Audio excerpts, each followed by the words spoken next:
Hello guys, magandang gabi. Siyempre gabi na naman at ito yung time na kung saan ay tatanggalin ko na si Sky sa kanyang isang linggong pag-ibig. So ngayon guys, kukunin ko na siya dito. Tapos, kayo, pagkatapos naman, paghihiwalayin ko na sila kasi tapos na yung kanyang hardening period. So, let's get Sky. Oh guys, magandang gabi. Tingnan nyo naman kung gaano ako komportable sa akin si Sky. Kahit kailan talaga sinusubsub niya yung kanyang sarili sa kamay ko, nakikitulog siya sa kamay ko. Kinumusta ko lang siya guys kasi di ba nag-hardening nga ako, so kumusta yung kanilang progress ni Malagandang. Ngayon, itong aking Sky, inestorbo ko, gusto niya matulog, hayaan na natin siya dito. Kwento ko lang pala na yung dalawa kong tandang na si Genus at saka si Charanco is nabili na ni Sir Crisostomo Cosmos. Salamat at saka inalagaan ko yan. Alam ko naman aalagaan nyo sir, kaya maraming salamat sa suporta. So bali guys, ang akin nalang tandang is si Sky at saka si Kidlat. Si Kidlat na dun sa kabila, yung kulay puti na barbaro, yun si Kidlat.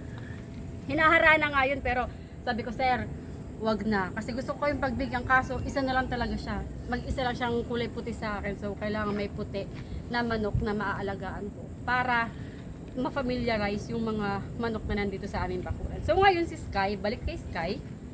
Ito na si Sky, di ba? So nilagay ko siya dito pagkatapos ng mga ilang sandali. Tiningnan ko, kinumusta ko sila, only to find out na mayroon na silang 4 na itlog. So hindi na ako mag-worry na, uy, 2 na lang yung stag ko. Kasi bukod sa mayroon akong itlog dito, mayroon din akong paparating. Sana hopefully na mga sisiw. Kasi di ba nung nakaraan nagpa-incubate ako ng mga itlog ni Buttercup.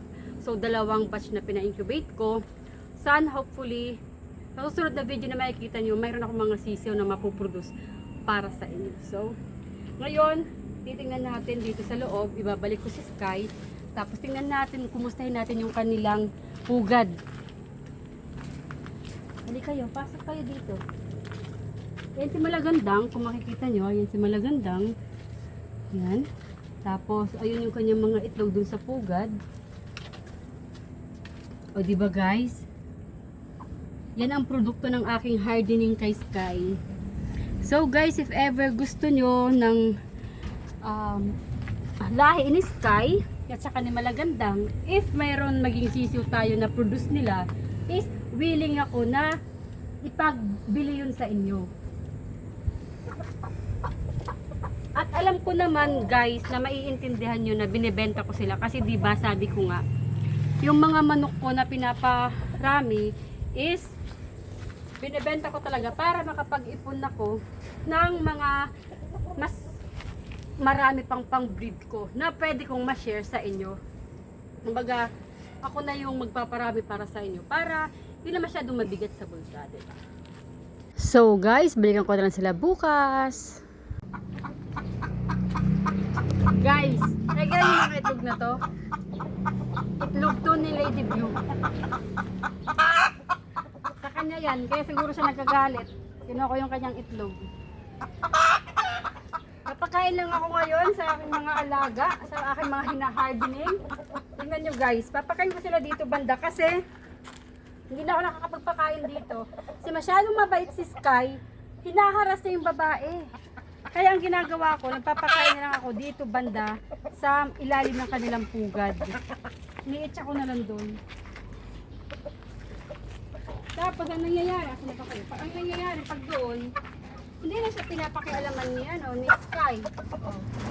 Kaya mo silang ganun doon. Diba? Hindi na sila mang papansin sa akin. Tingnan natin sila guys. O, diba? Yan. Kasi pag dito sila kumakain, dito, ay nako, nagkakagulo sila. Maganda dyan na lang para manahimik yung kanilang buhay. Tignan nyo, si Sky. Salayan ko sila ng kanilang water.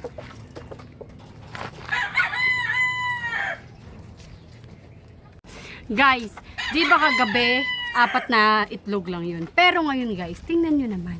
Tingnan nyo. Umikot talaga ako. 1, 2, 3, 4, 5. So guys, yung kanilang itlog is 5 na. Usually sa aming experience, hanggang 9 lang na itlog ang iniitlog ni Malagandang. Pagkatapos, maglilimlim na siya. Naglilimlim kasi si Malagandang. Ang mangyayari ngayon, doon ko pa lang si Sky kukuhanin dito sa kanilang bahay. Dito, oh. Dito. Tapos, kung merong maging sisiw na, kung ilan may mga sisiw na magiging produce nila Sky at ni Malagandang, yun ay ibibenta ko. So, kung sino man yung interesado sa mga sisiw nila Sky, is PM nyo na lang ako sa aking Facebook page. Yun lang din naman, Aling Mimay Show. So guys, magpapatuloy na ako sa magpapakain para matapos na kasi yung mga ibang manok is nagugutom na. Refreshing drinks. Alam ko, uhaw na kayo. See? Uhaw niyo yan sila, guys. Ganyan talaga. Sobrang init. Masyado nang mainit. Papatuloy ko na sa pagpakain dito. Guys, hindi lang yung hardening ang kailangan kong pakainin ha. Pati lahat sila dito. Pati lahat sila. Bigyan ko sila ng pagkain. Tsaka inuman. Init.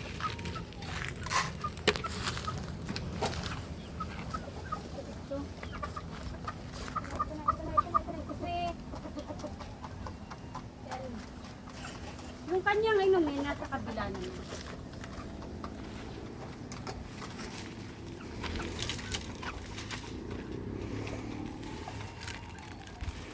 Pag nagpapakain ako dito, sinasabay ko na yung mga bulik na nandito. Iba pa yung pagkain nila, pang baby pa. Ay hala! Ang kukulit nyo guys. Kainin nyo yan, kumain kayo sa lupa. May ganun. Kumain kayo sa lupa.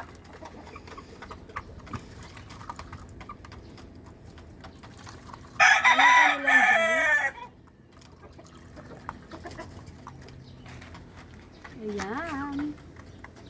Bali ang mangyayari yan, siya, iinumin dito. Yan yung kanilang inuman. Yung mga bulit na ito, malalaki na oh.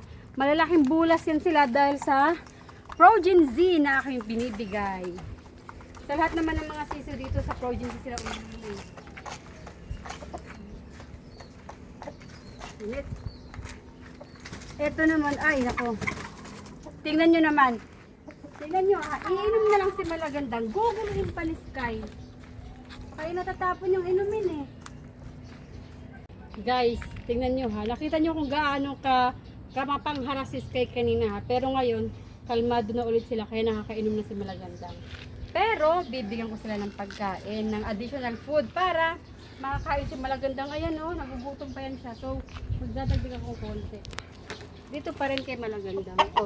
Dali, kumain ka na. Dali, habang wala si Sky. Dali. Tignan naman si Sky. Ang ganda-ganda. Ang ganda ng kulay niya. Pulang-pula. Maluto. Pasikat. Ay, natahimik din silang dalawa. Lagi silang nagkahabulan.